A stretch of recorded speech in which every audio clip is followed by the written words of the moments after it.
자, 여러분 안녕하세요. 나약한 인류가 지구를 지배하고 있는 이유 중에 하나는 변화하는 시대에 가장 잘 적응했기 때문일 수도 있습니다. 강한 힘을 가진 생명체라고 하더라도 변화하는 시대에 적응하지 못하고 도태된다면 멸종하거나 또는 동물원의 구경거리가 될 수도 있을 겁니다. 어디서 주워 듣고 마음대로 떠드는 것이니 크게 신경 쓰지는 마시고요. 모든 산업 분야가 변화하듯이 용접 관련 분야 또한 변화하고 있습니다. 아마 이런 거 보신 적이 있으실 겁니다. 레이저 용접입니다.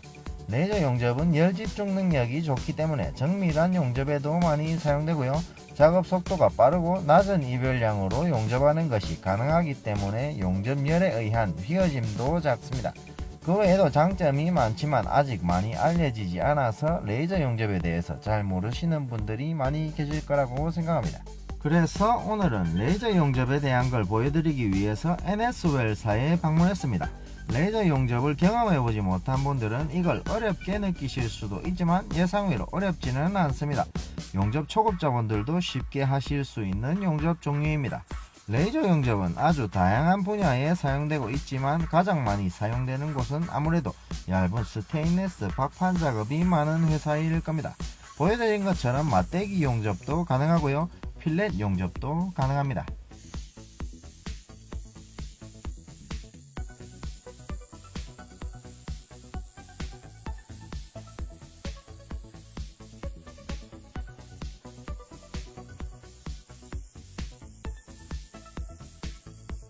이건 두께가 1.2mm인 스테인리스 박판입니다. 왜 얇은 스테인리스 박판 용접에 많이 사용되는지 아시겠죠? 작업 속도가 굉장히 빠릅니다. 그에 따라서 이별량도 굉장히 낮습니다. 이별량이 낮은 만큼 용접열에 의한 열 변형도 작습니다. 작업 공정이 짧아지기 때문에 제품에 가해지는 데미지도 작습니다. 그래서 깨끗함을 유지해야 되는 금속 작업에도 많이 사용됩니다. 이건 골드 스텐 밀러라는 금속 소재입니다. 입간판이나 장식품, 금속 가구, 구조물 등을 만드는 데 많이 사용되는 자재입니다.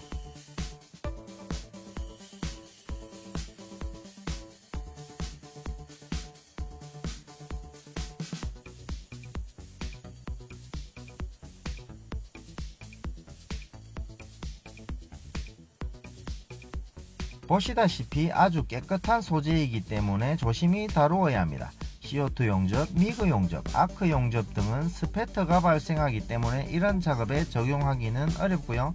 티그 용접을 사용하는 곳은 많이 있습니다.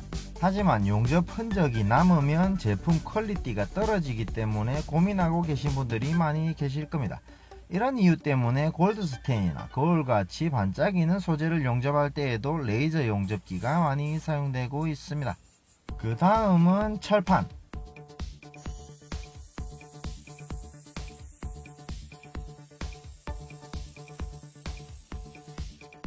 철판도 용접이 잘 됩니다. 표면을 그라인더로 청소하지 않고 작업을 했음에도 불구하고 용접은 잘 됩니다. 얇은 철판을 이용한 구조물 등을 만드는 데도 많이 사용이 됩니다. 그 다음은 갈바입니다. 아연 도금된 철판이죠. 이게 용접이 까다롭다는 것은 다들 알고 계실 겁니다. 용접하기가 정말 까다로운 재료입니다. 아연 도금된 철판을 티그 용접하기 위해서는 표면을 그라인더로 깨끗하게 갈아내야 됩니다.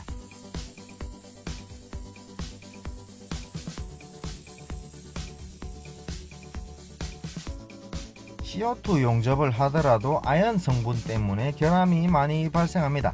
그래서 철판 표면을 깨끗하게 청소한 후에 작업하시는 것이 좋습니다. 아연 도금된 철판을 다뤄보신 분들은 아마 잘 알고 계실 겁니다. 작업 공정이 엄청나게 줄었습니다. 용접된 부분도 나쁘지는 않습니다. 아연 도금이 타면서 발생하는 매연과 흉도 줄어든 것 같아 보입니다. 하지만 매연과 흉은 건강에 해로우니 마스크를 착용하고 작업하시길 바랍니다. 그리고 한 가지 더, 알루미늄도 용접이 가능합니다. 이렇게 두께가 얇은 알루미늄을 용접하는 것은 쉽지가 않습니다.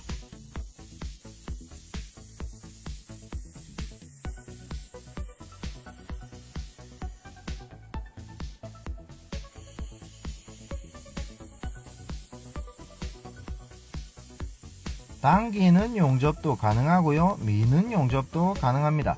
알루미늄 용접을 할 때에는 표면의 산화막을 제거한 후에 용접하는 것이 좋습니다. 하지만 레이저 용접기로 알루미늄을 용접하면 그런 공정을 거치지 않아도 됩니다. 그리고 알루미늄은 열 전도성이 아주 빠르기 때문에 빨리 뜨거워집니다. 그에 따라서 용접열에 의한 열 변형도 많아집니다. 열 변형 때문에 골치 아픈 경우도 많습니다. 그런 열 변형을 줄이기 위한 테크닉이 필요할 때도 있고요.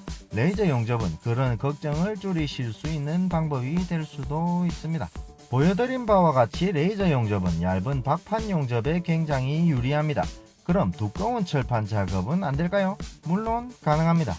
이건 NSL2000FCW라는 모델이고요.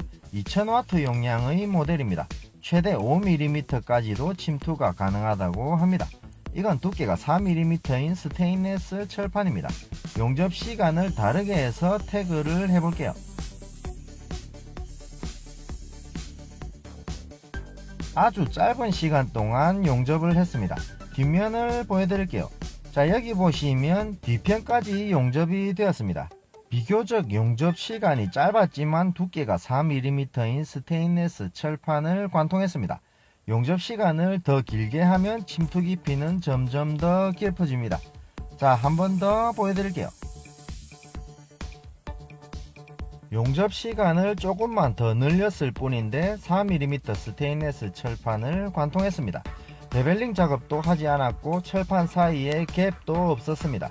그런데 4mm 철판을 관통했습니다. 침투력 또한 아주 좋다는 의미죠. 이걸로 영상 뒷부분에서 아주 재밌는 걸 하나 보여드릴게요. 그 전에 우선 레이저 용접기 세팅 방법을 간단하게 보여드릴게요. 여러가지 기능이 있지만 간단하게 몇 가지만 보여드릴게요. 이건 레이저 파워를 조절하는 기능이고요. 10%에서 100%까지 조절이 가능합니다. 그리고 레이저 용접은 알곤가스를 사용하기 때문에 전가스와 훅가스 조절 기능도 있고요. 그 밑에 워블 주파수라는 기능이 있습니다. 펄스 용접과 조금 비슷한 개념이라고 보시면 되고요. 그 밑에 워블 직경이라는 기능이 있습니다. 비드 폭을 조절하는 기능이라고 이해하시면 됩니다. 아주 좁은 정밀한 용접도 가능하고요. 워블 직경을 5mm까지도 조절이 가능합니다. 이게 어떤 건지는 잠시 후에 보여드릴 거고요. 그 밑에 워블 유형이라는 기능이 있습니다. 여러가지 모양이 있죠. 모양을 선택하시면 그 모양대로 레이저가 위빙을 하면서 용접하는 개념이라고 이해하시면 됩니다. 이게 어떤 건지 보여드릴게요. 자, 우선 워블 직경부터 보여드릴게요. 워블 직경을 1mm로 설정한 거고요. 이렇게 하면 아주 정밀한 용접이 가능해집니다. 워블 직경을 조금 더 크게 세팅하면 용접 비드 폭을 조금 더 넓게 만드실 수 있습니다. 이건 워블 직경을 2.5mm로 세팅한 거고요. 이것보다 더 넓은 비드 폭을 원하신다면 워블 직경을 조금 더 크게 세팅하시면 됩니다. 이건 워블 직경을 5mm로 세팅한 거고요. 최대 5mm까지 조절이 가능하고요. 필요에 따라서 용접 비드 폭을 다르게 만드실 수도 있습니다. 그 다음은 워블 유형. 워블 유형에 따라서 어떻게 용접이 되는지 보여드릴게요. 사이클 모드입니다. 동그라미 모양이 만들어집니다. 반복적으로 동그라미를 그리면서 위빙한다고 이해하시면 되고요. 박판 용접을 할 때와 필렛 용접을 할 때 용이하게 사용하실 수 있는 기능입니다. 그 다음은 라인 모드입니다. 맞대기 용접 또는 코너 아웃사이드를 용접할 때 용이하고요. 필러 와이어를 사용해서 용접을 할 때도 유용한 기능입니다. 그 다음은 점 모드. 한 점으로 에너지가 뭉쳐있기 때문에 빔이 강력하고요.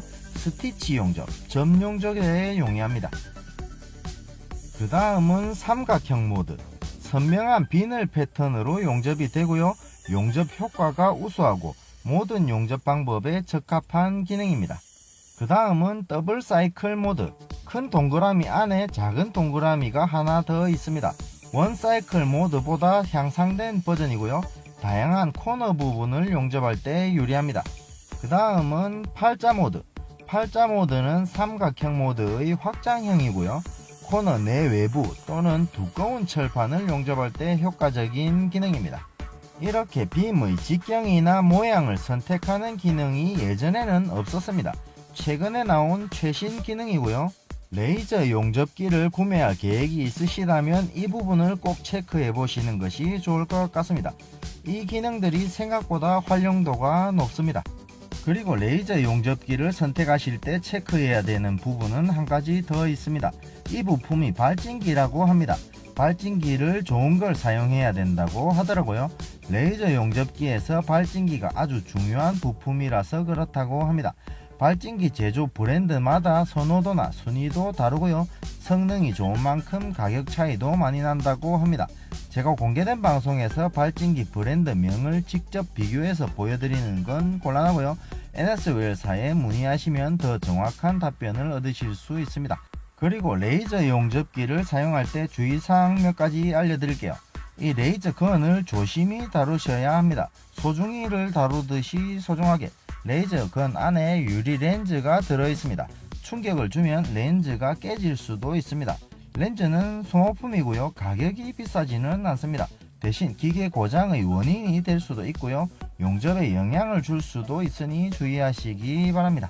그리고 접지선, 레이저 용접기는 전류가 흐르는 방식으로 용접하는 것이 아니기 때문에 전류를 흐르게 하기 위한 목적은 아니고요.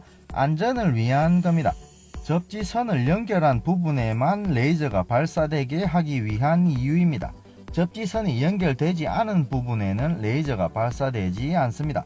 단 이걸 레이저 건에 다이렉트로 연결하면 아무 곳에나 레이저가 발사됩니다. 편의성 때문에 이렇게 작업하는 경우도 있습니다. 분명히 편리하고 장점도 있습니다. 하지만 굉장히 위험하기 때문에 아주 조심하셔야 됩니다. 스타워즈에 나오는 레이저 건이 될 수도 있기 때문입니다. 이건 피더기입니다. 필러 와이어를 공급해주는 기계입니다. CO2 용접기의 피더기 또는 미그 용접기와 비슷한 원리입니다. 철판 사이에 틈이 없을 때에는 필러 없이 레이저만 사용하셔도 됩니다. 하지만 철판 사이에 틈이 있다거나 또는 더 강력한 용접을 위해서 필러 와이어를 공급하면서 용접해야 되는 경우도 있습니다. 그런 경우에 피더기를 레이저 건에 연결해서 사용하시면 됩니다. 자, 마지막으로 재밌는 거 한 가지 보여드릴게요. 이건 두께가 4mm인 스테인레스 철판입니다. 조금 전에 태그해둔 철판떼기고요. 이걸 용접하면 어떻게 되는지 보여드릴게요. 레이저 파워를 높였습니다.